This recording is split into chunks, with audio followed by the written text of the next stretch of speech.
Rev up your engines!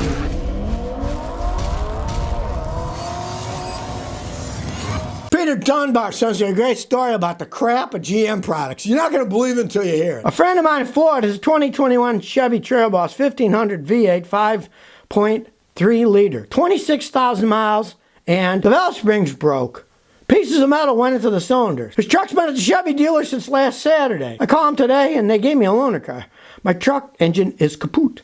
26,000 miles. The good news is 3 trucks in front of me have the same exact problem with no parts in inventory. The tech said, realistic time to get my truck back is 90 days. Crazy, isn't it? Can you imagine you buying a Chevy Trail Boss and 2 years later, with a whopping 26,000 miles, the valves break, the engine blows up. Now, people accuse me of, oh, he's a Toyota fanboy, they're paying him money. Nobody's paying me anything, right? I tell you the truth about these things. Chevy's making this crap. You could pay all that money. You imagine what a Trail Boss costs? This is an expensive vehicle, right? This particular guy paid 58 grand for that truck, right? And then that little bit of miles, the engine blows up. Quality is not job number one. That's for sure.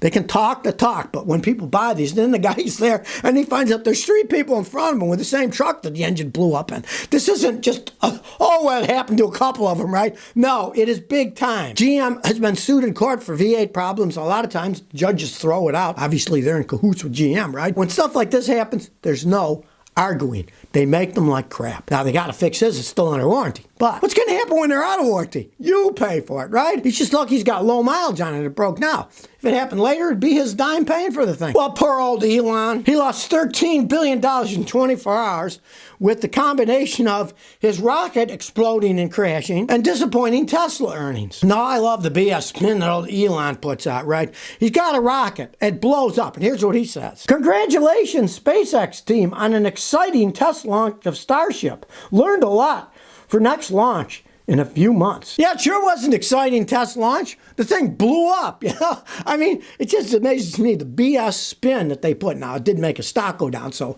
at least the smart investors are realizing he's full of a lot of baloney. But look what happened to Branson. His rocket ship in England, it blew up, and the company went bankrupt because everybody said, bleh. But here, he's trying to say, congratulations on an exciting test launch. It sure was exciting. Now, if you saw the video, there was a guy who had a Chrysler van parked near there, and it blew the Chrysler van up, and it took off too. Shrapnel coming out, hitting the Chrysler van, we're knocking it out. Good thing there wasn't anybody in it. They'd stuck it there with cameras, I guess, to film it. And then it blew up the Chrysler van too. Maybe he's trying to get revenge on Stellantis, you know, his competitors. Now, this Chrysler minivan was parked over a quarter of a mile from the launch site, and it still got destroyed. It's a good thing there weren't any people on that one. It was a test run, right? His cars aren't made that well. I guess his rocket ships aren't either, you know? At least he's not trying to sell the rocket ships to the public yet. Station 91 says, I got a grinding noise in my Chevy. I got a 2000 Chevy Aveo, and I hear a grinding noise. It gets worse. Now, I was told I need new struts and a CV axle. The struts, look at them and see if there's any pieces that are broken, they're hanging off, because you'd have to replace it. They're per se not going to make a grinding noise. The axle will make the grinding noise. Look under there yourself, and if you see the outer boot on the axle as a rubber boot, if it's ripped and the grease came out, replace that axle. You can buy the whole thing for those things aftermarket for like $80.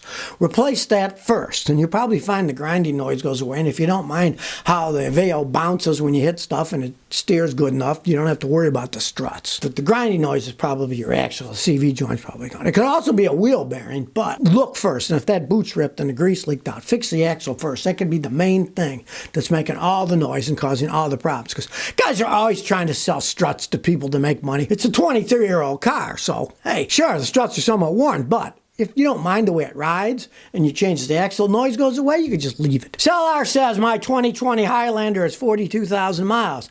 I use Toyota ATF on a fluid change. What do you recommend? 75 W90 rear def and transfer case. My dealer doesn't sell the LX gear anymore that the manual lists for. Yeah, the 7590 will work perfectly fine. And it is a good idea to change the differential stuff. You don't want it to wear. I know they're all lie to you and tell you, lifetime fluid, never have to change it. It's a bunch of nonsense. Dirt builds up. You want to get rid of the dirt, change it regularly. And that's perfectly fine to use. Jeff Wood says, I got a thumping noise coming from underneath. It sounds like the chassis to body bolts. Do they need torquing down? Well, it could be, you know.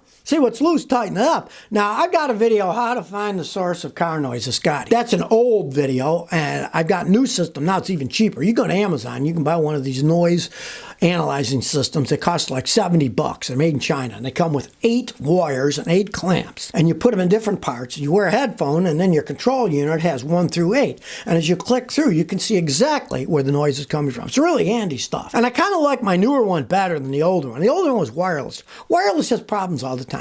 The wired ones, yeah, you got to round the wires with a little duct tape so it doesn't drag on anything. But the wire's always working. You get a crisper sound with the wire. You don't get any kind of wireless interference from the spark plugs and stuff. So try that, and you can pinpoint noises really better that way. Sports and Things says, I got 2006 Lexus GS300. It eats oil. What can I do? A lot of them do burn oil. The extra pressure made them burn oil. Change the PCV valve. Maybe you need a new PCV valve. If that's sucking oil, it'll burn oil.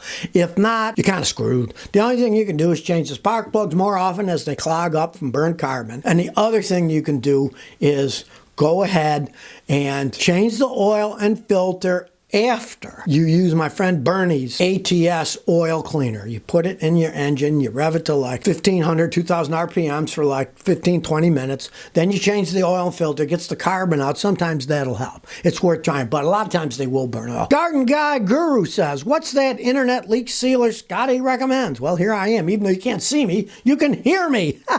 It's a AT205 reseal. It's made by a company in Chicago called Automatic Transmission Products. It's a polymer, and you can put it in any kind of petrochemical base. You can put it in engine oil, you can put it in power steering fluid, you can't put it in brake fluid, you can't put it in a radiator. It's amazing stuff. It rejuvenates the rubber on the seals, so they don't have any problem. DIY Automotive says, Scotty, I got a 2018 Hyundai Elantra 2-liter with 150,000 kilometers. I change the oil every 5,000 kilometers. All service are provided to me. Should I keep it or get something with less mileage? I'm thinking of a Honda CR-V. Well, you know, you got 150,000 kilometers, 90,000 miles or something.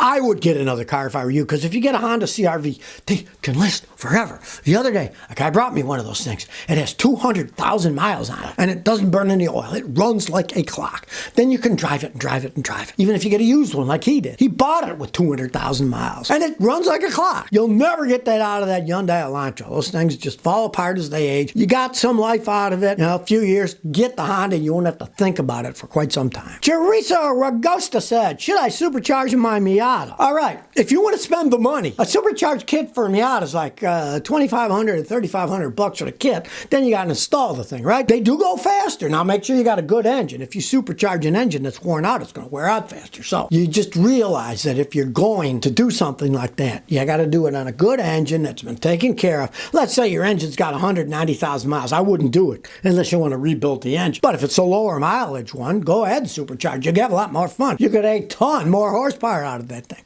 That's the only problem with them, is that they're kind of low on horsepower. Random new user says, Scotty got an Infiniti hybrid. There's metal shavings in the oil and they have P1734 error. My friend has this car and he tried to tow someone out of a ditch. Then the check engine light came on. He also spotted metal shavings in the oil. Sounds like a red flag. He starts the engine up, the car starts up, but you can't move. Could you give him an idea of what he can do? All right, well, one, as I always tell people, don't buy a Q50 hybrid. Don't buy a high-end Infiniti. They're not that great as they age, and this one is what? 7 years old. They'd start to fall apart. P1734 error, that's an error in the speed sensor. But he said that he tried to pull somebody out of a ditch and then it happened. Probably hit something. They're relatively low cars, right? He probably hit something and then broke part of the transmission. That's why now he can start it up, but the car won't move because the transmission's been destroyed. And the reason it's tripping the code for the speed sensor is probably because the inside of the transmission is broken. Something hit it and it broke. And of course, if it's broken, the speed sensor isn't going to pick up speed. So it'll trip a code for the speed sensor, but it's not the sensor that's the problem. The problem is that tranny got hit and something's broken inside. If it won't even move, it's wiped out the transmission. If he has full coverage, he might try something and say, well, you know, I was driving on the road, I hit a rock on a road, hit the bottom of my transmission. I've had a lot of customers get stuff fixed free that way. One guy was following a construction truck and one of those big cement barrier things fell off the truck and he had no choice but to hit it. Destroyed the tranny on his Mercedes-Benz and he got like 25 grand from their insurance company. This guy was customer mine. He was in the construction business, so he got the license plate off the truck, found out that company had insurance, and he sued their insurance company. He got all that paid. So you never know. Your insurance company might pay for it if you can convince them that something hit the transmission, and that's what broke it, but that's why it probably broke. That's why his light came on after.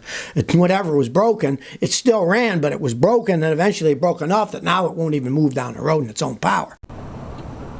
So if you never want to miss another one of my new car repair videos, remember to ring that bell.